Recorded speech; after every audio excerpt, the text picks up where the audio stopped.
While we've been calling Putin out in recent weeks for his blatant disregard for international law, the former KGB officer's state-funded news channel Russia Today has been spewing out his usual propaganda.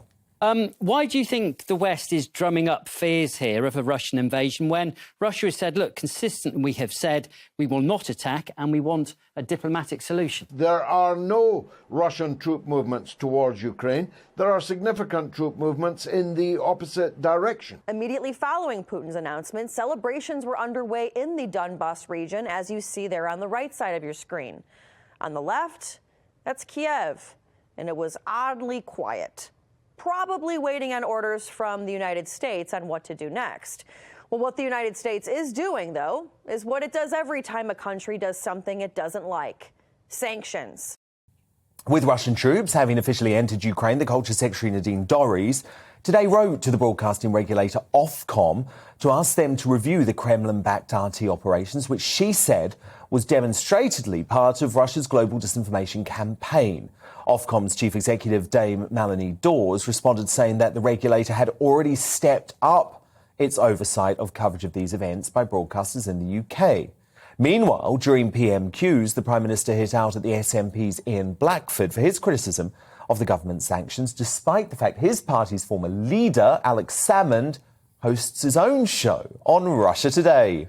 I think his indignation is, I'm afraid, a bit much, coming from somebody whose very own Alex Salmond is a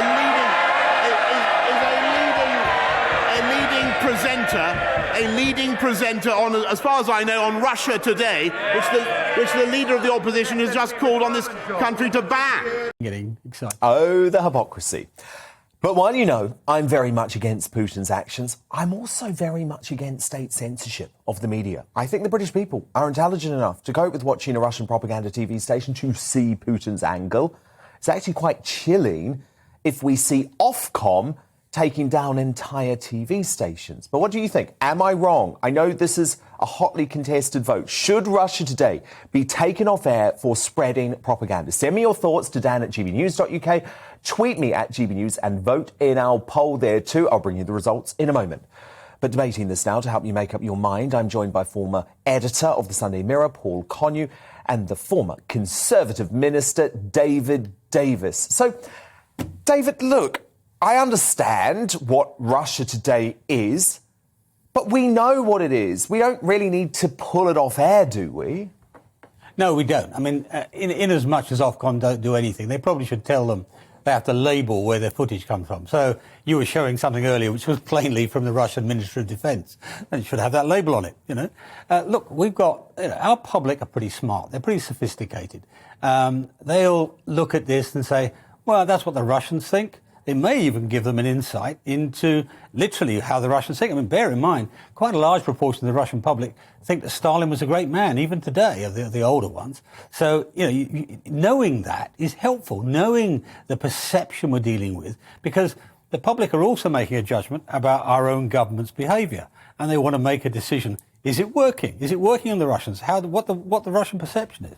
So I don't like the idea, like you, I don't like the idea of having a state censor. After all, that's what this argument's about at the end of the day. What's this battle about? It's about preserving freedom and democracy for the Ukraine, you know. And in preserving freedom and democracy, we throw away our own freedom of speech, our own freedom to see what we want. No, it doesn't work for me. I think, by all means, tell them they've got to label things properly. Otherwise, let the British public decide. They're smarter than most people think. Paul Connew, ironically, as a lefty, you're with Nadine Dorries on this.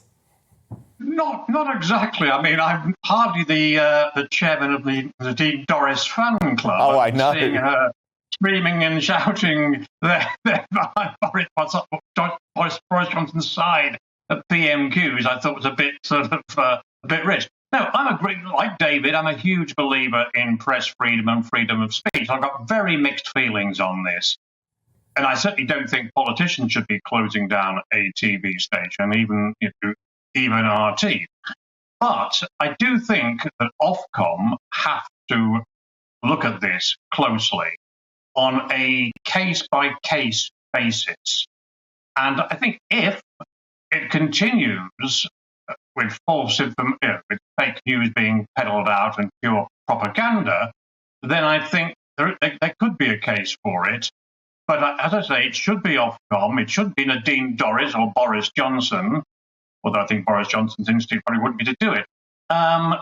So I think it has to be studied on a daily, almost an hourly basis. And where there is blatant, and is frequently blatant propaganda, state control propaganda, then I think there could be a case for taking it off air or suspending it at times and fining it heavily. But I don't think we can simply let it ride and say, well, it's freedom of speech. Of course, people, there is the risk, of course, that the BBC gets taken down, well, itself gets taken down in Russia in retaliation if we do it. But at some stage, it may have to come to that. But I do feel very, very uneasy about it, I must confess. But David Davis, the problem is that's not how the Ofcom process works, is it? They rely on public complaints about individual broadcasts, and then there's actually quite a long process. So what Nadine Dorries seemed to be calling for today was almost like warlike action from Ofcom, and Ofcom have rebuffed her as far as I could see, even though they tried to give her some assurances. Yeah, well, you're right. The mechanism is not one, quite deliberately not one to design to allow state censorship. It's designed to respond to public complaints, So I don't think they could have done, even under their charter, what Nadine, or at least the Prime Minister, was implying.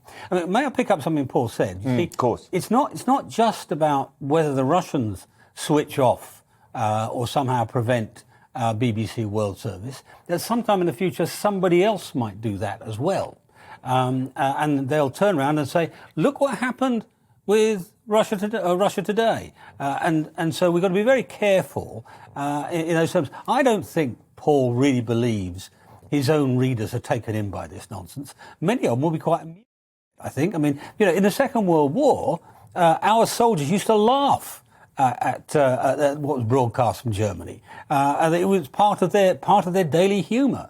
And I think the same will happen here. But it's also, we have a principle to defend. We stand for a certain sort of society. We start getting oversensitive about this. Bear in mind, how many people actually watch Russia Today? Very few. Tiny numbers anyway. And they're probably either they're Russian supporters anyway, or they're probably doing it for humour. So I don't really think it's going to have much of an impact. Dan, David and I are old enough to think back. I'm no IRA supporter, but I can think back to when Jerry Adams, for example, we had to hear his voice replaced by an actor. In fact, which I thought, even though I could not support the IRA in any way, I thought was absurd back then. Yeah. Well, we agree. And I think it was daft. So I think we have to be very, very careful on this one. But I think Nadine Dorries, I have to admit, I think her motivation was driven more by trying to divert attention from the pathetic, puny sanctions Boris Johnson has introduced so far. I thought the Times leader this morning excoriating our efforts compared to most of Europe and the US, not least Germany, was actually bang on the money. And I think David, where do you stand? Do you think Boris has gone far enough on the sanctions? No, I don't. I don't quite agree with Paul's language on it, but I think the whole of the House of Commons, frankly, wanted to see more. They want to see more. We looked at three. Look, what was going on was Boris and the government were trying to create a staged process. But the risk of what they did was, one, the Russians would not take us seriously, and that's not a risk. That's actually an outcome. They haven't.